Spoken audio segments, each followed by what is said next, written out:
రథసప్తమి వ్రత కథ. రథసప్తమి వ్రత ఫలాన్ని గురించి ధర్మరాజు శ్రీకృష్ణుడిని ఈ విధంగా అడిగెను. ఓ కృష్ణ, రథసప్తమి నాడు చేయవలసిన విధి విధానమును అనుసరించి భూలోకమున మనుష్యుడు చక్రవర్తి కాగలడని నీవు చెప్పియుంటివి. అట్లా ఎవరికైనా ప్రాప్తించినదా అని అడుగగా, అప్పుడు శ్రీకృష్ణుడు ఇలా అన్నాడు. పూర్వం కాంబోజ దేశమున యశోవర్ధి అనే చక్రవర్తి ఉండెను. ఆయన వృద్ధాప్యమున తన కుమారుడు సర్వరోగముల చేత బాధపడుచుచుండెను. అలాంటి కర్మ పరిపాకము ఎందువలన కలిగినదో తెలుసుకోవలసినదిగా ఒక బ్రాహ్మణ శ్రేష్ఠిని అడిగెను. అలా అడిగిన రాజుతో, ఓ రాజా, వీరు పూర్వజన్మలో వైశ్యకులమున జన్మించి మిక్కిలి లోభుడై ఉన్నాడు. అందుచేత వీరికి ఇప్పుడు ఇలాంటి రోగములకు గురి కావలసి వచ్చింది. వారు ఈ రోగముల నివారణకు రథసప్తమి రోజున చేయవలసిన కార్యక్రమములు చేయవలెను లేదా చూడవలెను. ఈ విధంగా ఆ వ్రతము చేసినంత మాత్రాన, చూసినంత మాత్రాన దాని మహత్యముచే వారి పాపములు పోవును. వ్యాధితో బాధపడుతున్న వారికి ఆ వ్రత వైభవమును వారికి చూపించవలెను అని బ్రాహ్మణుడు చెప్పగా, రాజు, అయ్యా, ఆ వ్రతము ఎలా చేయాలో దాని విధి విధానములు తెలపండి అని ప్రార్థించెను. అందుకు ఆ బ్రాహ్మణుడు, ఓ రాజా, ఈ వ్రతము చూసినంత మాత్రాన జడత్వము నశించిపోవును. ఆ రథసప్తమి అని పేరుగల వ్రతము సర్వత్రా ఆచరించబడినది. ఆ వ్రత ప్రభావము వలన సకల పాపములు హరించి చక్రవర్తిత్వము కలుగును. ఆ వ్రత విధానమును శ్రద్ధగా వినుము. మాఘమాసంలో శుక్లపక్షమున వచ్చు షష్ఠి తిథి దినమున గృహంలో ఈ వ్రతాన్ని చేసుకోవచ్చును. పవిత్రమైన జలం గల నదుల్లోను, చెరువుల్లోను, బావులలోను తెల్లని నువ్వులతో విధి విధానముగా స్నానమాచరించవలెను. ఇలవేల్పులకు, కులదేవతలకు, ఇష్టదేవతలకు మ్రొక్కి పూజించిన తరువాత సూర్యదేవాలయానికి వెళ్ళి ఆయనకు అక్షింతలతో శుభప్రాప్తి కొరకు పూజించవలెను. తరువాత ఇంటికి వచ్చి పంచయజ్ఞముల చేత అతిథులతో, సేవకులతో, బాలకులతో భక్ష్యభోగ్యాలతో ఆరగించవలెను. ఆ దినమున తైలము శరీరమునకు పూసుకొని స్నానం చేయరాదు. ఆ రాత్రి వేదపారగులను, విప్రులను పిలిపించి సూర్యభగవానుని విగ్రహమును నియమించి నియమం ప్రకారం పూజించి సప్తమి తిథి రోజున నిరాహారుడై భోగములను విసర్జించవలెను. భోజనమునకు పూర్వము, ఓ జగన్నాథ, నేను చేయబోవు ఈ రథసప్తమి వ్రతము నిర్విఘ్నంగా సఫలీకృతం చేయమని వేడుకోవలెను. అదే విధంగా నీటిని విడిచిపెట్టి బ్రాహ్మణులు తమ ఇంటికి వెళ్ళి నేలపైన పడుకొని బ్రహ్మచర్యం పాటించాలి. ఉదయాన్నే లేచి నిత్యకృత్యములను ఆచరించి స్నానం చేయవలెను. ఒక దివ్యమైన సూర్యార్ఘ్యాన్ని దివ్యమాలికలతోనూ, చిరుగంటలతోనూ, సర్వోపచారాలతోనూ తయారుచేసి సర్వాంగములను రత్నాలను, మణులను అలంకరించవలెను.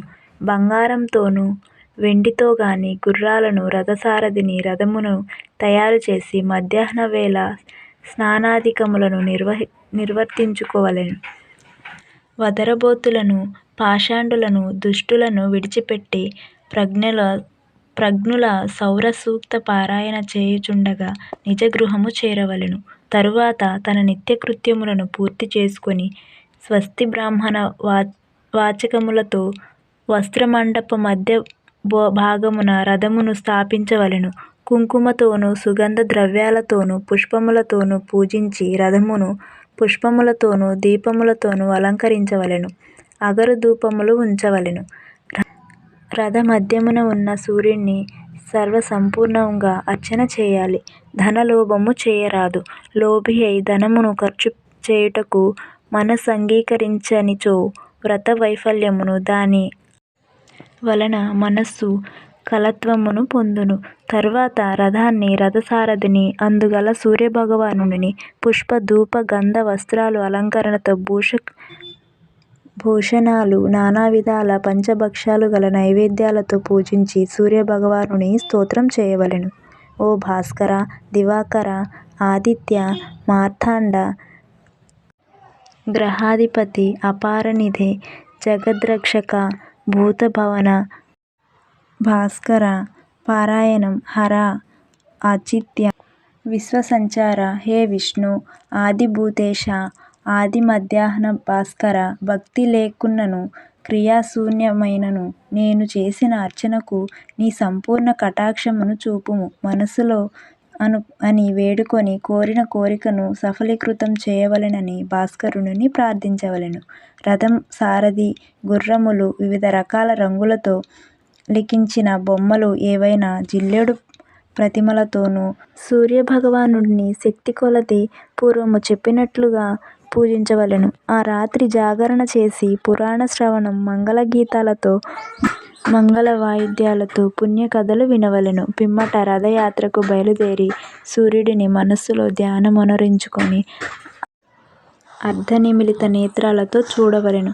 ప్రాతకాలమున లేచి విమలుడై స్నానకృత్యములు నిర్వహించుకొని బ్రాహ్మణులకు తృప్తిగా భోజనము పెట్టి వివిధ రత్నభూషణములతో ధాన్యములతోనూ వస్త్రములతోనూ తృప్తిపరచవలెను. అలా చేసిన అశ్వమేధ యాగము చేసిన ఫలము లభించును అని బ్రాహ్మణ విధులు చెప్పారు. తరువాత యథాశక్తి దానము చేయవలెను. ఈ రథము తన పురోహితులకు గురుదేవులకు వస్త్రములను సమర్పించవలెను. అదేవిధంగా సర్వయత్నముల చేత రథసప్తమి వ్రతమాచరించవలెను. దాని వలన భాస్కరుని అనుగ్రహము కలిగి మహాతేజులు పరాక్రమవంతులు అయి విపుల భోగములు అనుభవించును. రాజ్యము నిష్కంటకముగా చేసుకొందురు. ఈ రథసప్తమి వ్రతము చేసినచో పుత్రపౌత్రులను కలిగి అనంతరము సూర్యలోకములు చేరును. అక్కడ ఒక కల్పకాలము చక్రవర్తి పదవిని అనుభవించును అని శ్రీకృష్ణుడు చెప్పారు. ఈ విధంగా ఆ ద్విజోత్తముడు సర్వ విషయములను చెప్పి తన దారిన తాను పోయెను. రాజు ఆ బ్రాహ్మణ శ్రేష్ఠుడు ఉపదేశించిన రీతిగా ఆచరించి సమస్త సౌఖ్యములను అనుభవించెను. ఈ విధంగా ఆ రాజపుత్రులు చక్రవర్తిత్వమును పొందిరి. ఈ కథను భక్తితో ఎవరు వింటారో వారికి ఆ సూర్యభగవానుడు సంతోషించి మంచి ధనధాన్య సంపదనిచ్చును. ఆ విధంగా బంగారంతో చేయబడిన సారథి గుర్రములతో కూడిన శ్రేష్ఠ రథమును మాఘమాస సప్తమి రోజున ఎవరు దానం చేయుదురో వారు చక్రవర్తిత్వమును పొందగలరు. ఈ విధంగా రథసప్తమి కథ వినినను ఆయురారోగ్యములు కలుగును.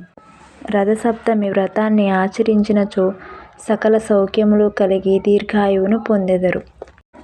ఆ సూర్యభగవానుని చల్లని ఆశీస్సులు ఎల్లప్పుడూ మనపై ఉండును. రథసప్తమి వ్రత కథ ఇంతటితో సమాప్తము.